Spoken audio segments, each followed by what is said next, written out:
دشمنان اسلام کہتے ہیں کہ یہ ہوس پرستی تھی، نفسانی خواہشات کا غلبہ تھا، نعوذ باللہ۔ کیسے جواب دیں گے آپ؟ حضرات، اس سلسلے میں دشمنوں نے جو بھی کہا، جتنا بھی کہا، سب کا ایک ہی جواب ہے، اور وہ جواب ام المومنین خدیجہ رضی اللہ عنہا سے آپ کا جو نکاح ہوا، بس اس پہ غور کر لیجئے۔ پیارے نبی کی پاک دامنی، آپ کا اعلیٰ کردار، آپ کے اعلیٰ اخلاق اور آپ کی باطن کی صفائی واضح ہو جائے گی۔ وہ کیسے؟ آپ کو معلوم ہے مائی خدیجہ رضی اللہ عنہا جو آپ کی پہلی بیوی تھی نبی کریم صلی اللہ علیہ وسلم کی، ہم سب جانتے ہیں خدیجہ رضی اللہ عنہا بیوہ تھی آپ صلی اللہ علیہ وسلم کی جبکہ پہلی شادی۔ جو پیغمبر، جو رسول اپنی پہلی نکاح، پہلی شادی کے لیے ایک بیوہ عورت کا انتخاب کرے، ایسے پیغمبر کو نعوذ باللہ شہوت پرستی کا الزام دینا کتنا بڑا انصاف کا خون ہے۔ اور دوسری بات ہم سب جانتے ہیں، خدیجہ رضی اللہ عنہ ایک تو بیوہ تھی، دوسرا مسئلہ یہ ہم سب جانتے ہیں کہ عمر میں بھی کافی فرق تھا۔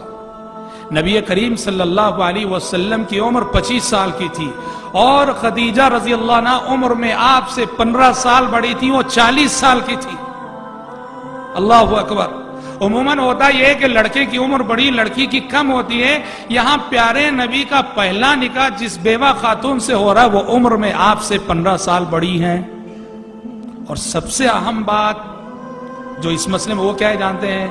سب سے اہم بات یہ ہے، اور یہی اصل جواب ہے، کہ جب تک خدیجہ رضی اللہ عنہا زندہ رہیں پیارے نبی نے کوئی دوسرا نکاح، کوئی دوسری شادی نہیں کی۔ اور آپ کو معلوم ہے کہ خدیجہ رضی اللہ عنہا کا جب انتقال ہوا پیارے نبی کی عمر کیا تھی؟ نکاح ہوا تو پیارے نبی 25 سال کے تھے، اور خدیجہ رضی اللہ عنہا کا جب انتقال ہوا تو پیارے نبی کی عمر تھی 53 سال، 50 پر 3 سال۔ کیا مطلب؟ پوری جوانی پیارے نبی نے ایک بیوہ عورت کے ساتھ گزار دی، ایک بیوہ بیوی کے ساتھ گزار دی۔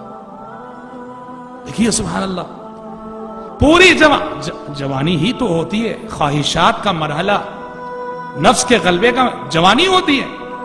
جو پیغمبر اپنی پوری جوانی ایک بیوہ عورت سے نکاح کر کے گزار دے، اس پیغمبر کو نعوذ باللہ شہوت پرستی کا الزام دینا یہ انصاف کا کتنا بڑا خون نہیں ہے؟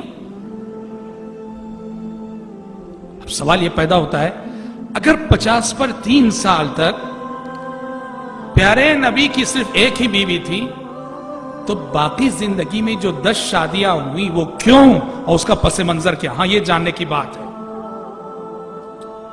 یاد رکھیے، باقیہ جو 10 شادیاں ہوئی آپ صلی اللہ علیہ وسلم کی، بڑے پاکیزہ مقاصد کے لیے، بڑے اعلیٰ مقاصد کے لیے، جس سے آپ صلی اللہ علیہ وسلم کے کریمانہ اخلاق معلوم ہوتے ہیں۔